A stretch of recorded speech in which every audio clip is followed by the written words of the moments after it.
인터셉터 시리즈의 마지막 영상에 오신 것을 환영합니다. 지금까지 우리가 만든 인터셉터는 모두 똑같은 일을 했습니다. 결국에는 넥스트 핸들을 호출해서 실제 라우트 핸들러를 실행했죠. 핸들러 실행 전후로 데이터를 로깅하고 결과를 매핑하거나 에러를 잡아냈습니다. 하지만 여기서 아주 급진적인 아이디어가 하나 있습니다. 바로 라우트 핸들러를 아예 호출하지 않는 것입니다. 예를 들어 3초나 걸리는 무거운 데이터베이스 조회를 하는 대시보드 API가 있다고 상상해 보시죠. 100명의 유저가 동시에 요청하면 데이터베이스는 아마 다운될 겁니다.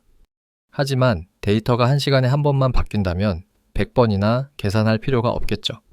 오늘 우리는 바로 이 스트림 오버라이딩을 사용해서 캐시 인터셉터를 만들어 볼 겁니다. 스트림 오버라이딩의 개념은 간단합니다. 인터셉터는 반드시 옵저버블을 반환해야 한다는 규칙만 지키면 됩니다. 보통은 컨트롤러에서 오는 스트림인 넥스트 핸들을 반환하죠. 하지만 nest.js는 그 옵저버블이 어디서 왔는지 전혀 신경 쓰지 않습니다. 만약 우리가 RxJS의 오브 연산자로 직접 옵저버블을 만들어서 반환하면 어떻게 될까요? nest.js는 그것을 컨트롤러의 응답과 똑같이 취급합니다. 요청은 완료되고 클라이언트는 데이터를 받습니다.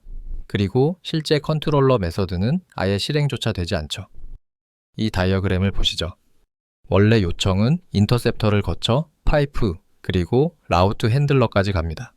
하지만 여기에 라우트 핸들러에 도달하기 전에 바로 응답 쪽으로 돌아가는 지름길이 있다고 상상해 보세요.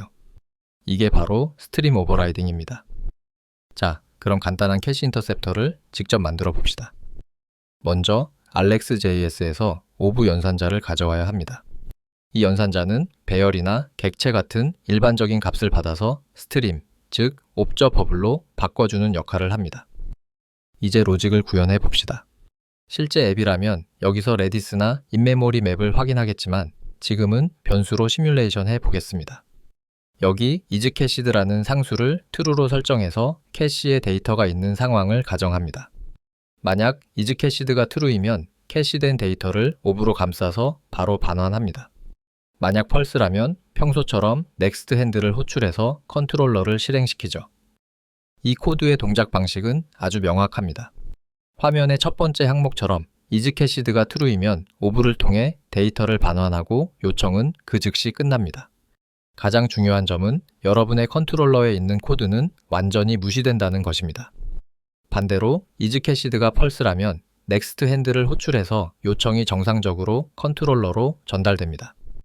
isCached 값을 하드코딩하는 것은 별로 유용하지 않죠. 실제 프로덕션 앱에서는 리플렉터를 사용하게 될 겁니다. 예를 들어 캐시키 유저리스트와 같은 커스텀 데코레이터를 만들어서 컨트롤러 메서드에 메타데이터를 설정하는 방식이죠. 그러면 인터셉터는 이런 흐름으로 동작하게 됩니다. 첫째, 리플렉터로 캐시키를 읽어옵니다. 둘째, 레디스 데이터베이스에서 그 키로 데이터를 조회합니다. 셋째, 데이터가 발견되면 오브로 감싸서 바로 반환합니다. 이게 바로 캐시 히트죠. 마지막으로 데이터가 없다면 넥스트 핸들을 호출해서 컨트롤러를 실행합니다. 여기서 아주 중요한 단계가 하나 더 있습니다. 캐시가 없는 경우 넥스트 핸들로 컨트롤러를 실행했죠. 이때 탭 연산자를 사용해서 컨트롤러가 반환한 새로운 결과를 다음 요청을 위해 캐시에 저장해야 합니다. 이걸 잊으면 캐시는 영원히 비어있게 되겠죠. 흔히 저지르는 실수는 인터셉트 함수가 반드시 옵저버블을 반환해야 한다는 점을 잊는 것입니다. 화면에 보이는 코드처럼 캐시된 데이터가 있다고 해서 그냥 일반 배열을 반환하면 안 됩니다. 타입스크립트 에러가 발생하는 것을 볼 수 있죠. 올바른 방법은 화면과 같습니다. 일반 데이터를 오브 연산자로 감싸서 인터페이스를 만족시키는 옵저버블을 만들어 반환해야 합니다. 정리해 봅시다. 첫째, 스트림 오버라이딩은 라우트 핸들러를 완전히 건너뛸 수 있게 해줍니다. 둘째, 넥스트 핸들 대신 오브로 직접 옵저버블을 만들어서 반환하면 됩니다. 셋째, 이 기술이 바로 nest.js에서 캐싱을 구현하는 핵심 기반입니다. 마지막으로 캐싱은 무거운 읽기 작업의 성능을 극적으로 향상시켜줍니다. 지금까지 인터셉터의 내용을 살펴봤습니다.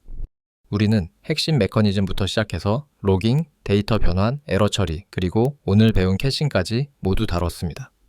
인터셉터는 Nest.js에서 가장 강력한 기능 중 하나입니다. 현명하게 사용해서 컨트롤러를 깔끔하게 유지하고 로직을 재사용 가능하게 만들어 보세요. 이것으로 인터셉터에 대한 내용을 마칩니다. 시청해 주셔서 감사합니다.